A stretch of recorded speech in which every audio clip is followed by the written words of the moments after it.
Laman dito sa ating kwento ngayon ay ang tungkol sa mga sikat na artistang nawalan na sa tama o matinong pag-iisip o sila ay nabaliw ng dahil sa paggamit ng ipinagbabawal na gamot. Kaya panoorin ang buong storya. Suleiman Cruz. Walang nag-aakala na ang sikat na artista na si Suleiman Cruz ay naging pulubi na ito at palaboy-laboy na makikitang nasa lansangan na lamang ito at palaging nanghihingi ng pagkain.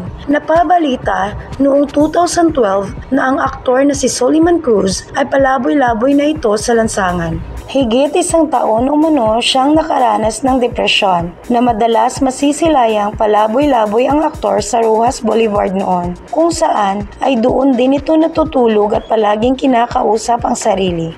Noong siya ay nabigyan ng interview ay sinabi niya na mayroon umanong nakikipag-usap sa kanyang isipan at hindi naman ito alam kung sino. Dahilan na kanya nalang sinagot ang mga ito, madalas siyang nakikita ng mga taong mag-isa at nagsasalita. Ang magandang karera ni Suleiman Cruz na ipinalabas sa mga telebisyon ay biglang parang dumilim nang siya ay malulong sa droga. Salaysay ni Suleiman na 2 dekada daw ang kanyang ginugol sa pelikula at 4 na dekada naman sa theater.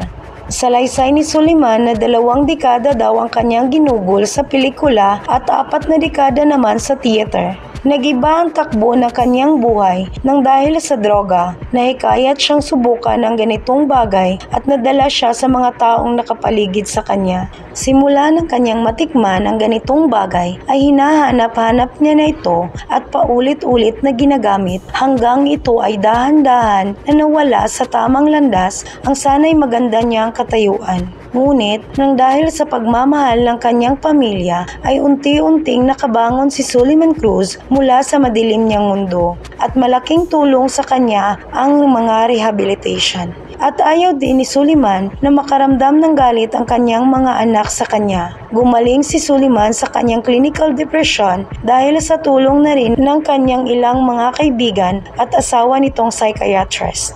Brandy Ayala, sa pagkakataon ng pagkagulantang ng lahat dahil sa hindi inaasahan at mararanasang COVID-19 pandemic sa bansa at ang mga pulisiya na nagpapatupad ng enhanced community quarantine, sumabog ang balita sa showbiz na hindi gaanong napansin o nabigyang atensyon ang paglalayas umano ng dating sexy actress na si Brandy Ayala sa kanilang tahanan. Una rito ay kumalat na ang balitang nasiraan ng bait ang dating sikat na artistang ito nang dahil sa paghihit-hit ng ipinagbabawal na gamot noong nasa prime pa ito ng kanyang kasikatan. At sa mga hindi umabot sa kanyang kasikatan, isa si Brandy Ayala sa mga sikat na sexy star noong dekada 80, kung saan ay tinatawag na street beauties ang kanilang grupo kabilang sina Aurora Boulevard at Epifania de los Santos na hango sa mga sikat na kalye sa Metro Manila ang kanilang screen name.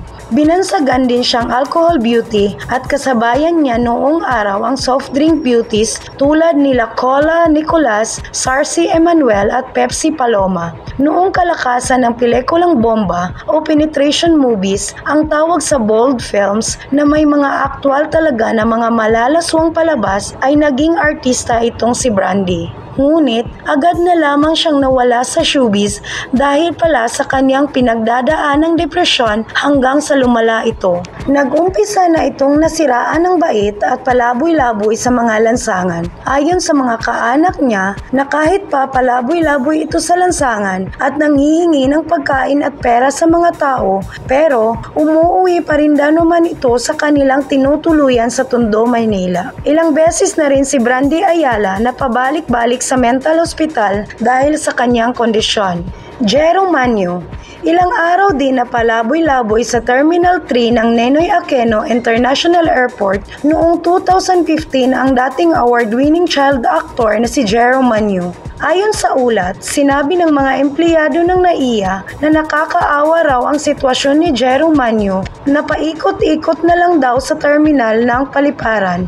Kaya naman ay nagtulong-tulong ang mga tao sa pagbibigay ng pagkain, pera at damit at nakikipag-ugnayan din sila sa dating mga kasamahan sa showbiz ni Jero upang tulungan ito. Ngunit una rito pumasok sa Drug Rehabilitation Center na home care si Jero noong 2011 dahil sa pagkalulong niya sa pinagbabawal na gamot. At sa mga naunang interview ay aminado si Jero na naging unprofessional siya at binaliwala nito ang kanyang showbiz career dahil lamang sa kanyang bisyo.